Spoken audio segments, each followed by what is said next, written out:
Well, it looks like we're going to get our first big winter storm. The last few days we received a lot of rain. They're calling for 300 millimeters. Don't think we quite got that much in this area, but a lot of places around the island received a massive amount of water. Lots of rain, and as you can see behind me there, the white stuff is coming. But this is freezing rain. We were getting rain this morning and it cooled down to about 0 degrees Celsius, and now the rain is actually freezing as it's falling, and we're getting slush underneath our feet, which makes the roads very slippery, extremely slippery. So they're calling for about 60 centimeters of snow in the next 2 days.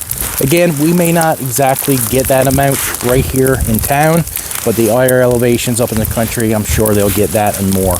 But we're going to be watching the storm as it comes. It's supposed to start, well, it's already started. The snow is supposed to start this afternoon. It's supposed to even get colder. And once it gets down below 0, this freezing rain will turn to snow. And we're going to have lots of it. So you're going to see what a winter storm is like here in Newfoundland.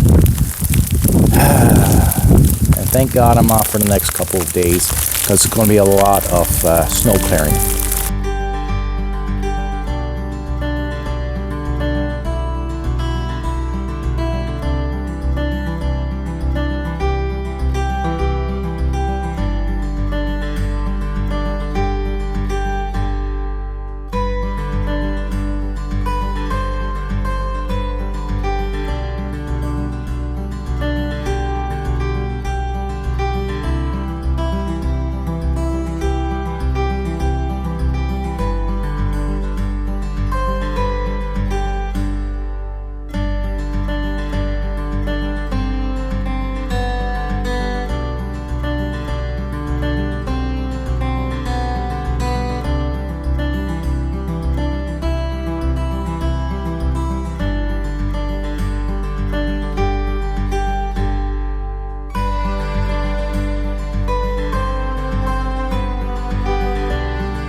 So when it comes to clearing snow off your vehicle, it is mandatory. You can get a ticket if your vehicle is any way obstructing your view with snow. So your windshield, your side windows, your back window, all got to be cleared of snow. Your headlights, your tail lights, and your license plate. Also, the snow on your roof. I know that might sound stupid. Why do you have to clean the snow off your roof?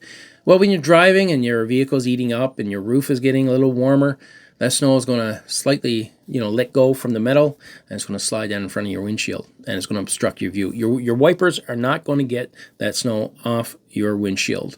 And also, if you're on the highway and that snow blows off your roof into the vehicle behind you, a lot of times we get snow and ice. When it's a storm, we get some freezing rain mixed in with the snow, so you get a crust, and you get layers of crust in that snow on your roof, and that crust can definitely smash someone's windshield.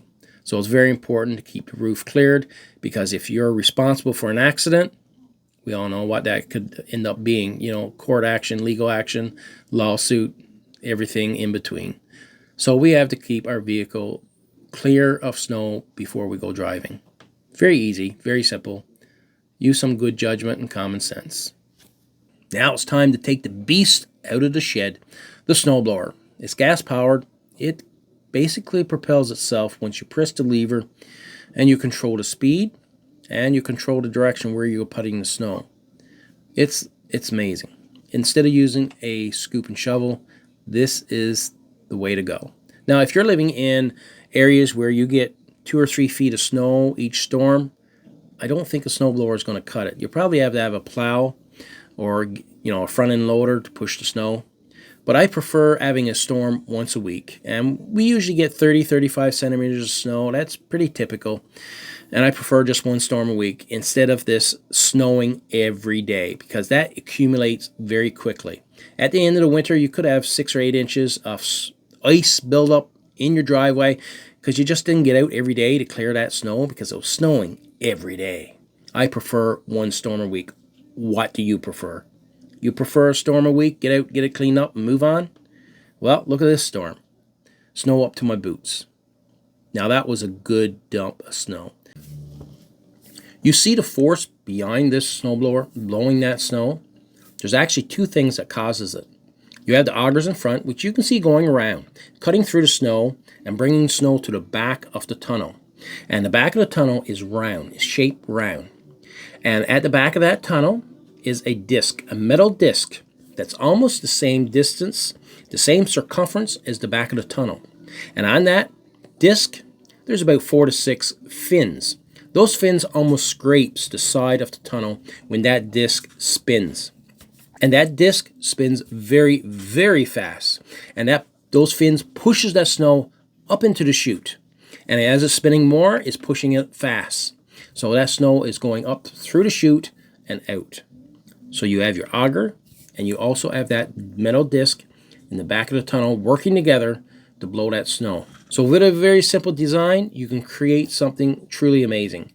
All it is the disc at the back with some fins and the auger in front. This lever here on the snowblower moves the tracks, and it moves it forward or reverse depending on where this lever is set. This is our gears. And in the center is neutral. Pushing it down will move it forward, and depending how far down will be the speed. So if you got a lot of snow, you don't want it moving very fast. This is our throttle system, and you need your throttle all the way forward, and the joystick is for our chute, and that redirects the snow where we want to blow the snow and how far up in the air. If you just want it in front of the snowblower, you use this joystick to control the chute. And this is to propel the auger in front, and that moves the snow up into the chute. It's very simple, very basic, gas-powered snowblower. So we got the snow cleared up, and it takes a while because there's 2 driveways to do, and Father got about 70% of his land that got to be cleared because he got the sheds on one side, the garage on the other side, the walkways. It's just so much snow clearing. You're a good afternoon, you're a good 4 or 5 hours when you got a good dump of snow of clearing snow. Because Father did it his way, and it created more work because he loves creating work. So we're going to have lots of videos of snowstorms, of snowmobiling, of the outdoors, of cook-ups, of being in the garage and having a great feast. So stick with us. It's going to be a great winter, and we'll see you in our next video.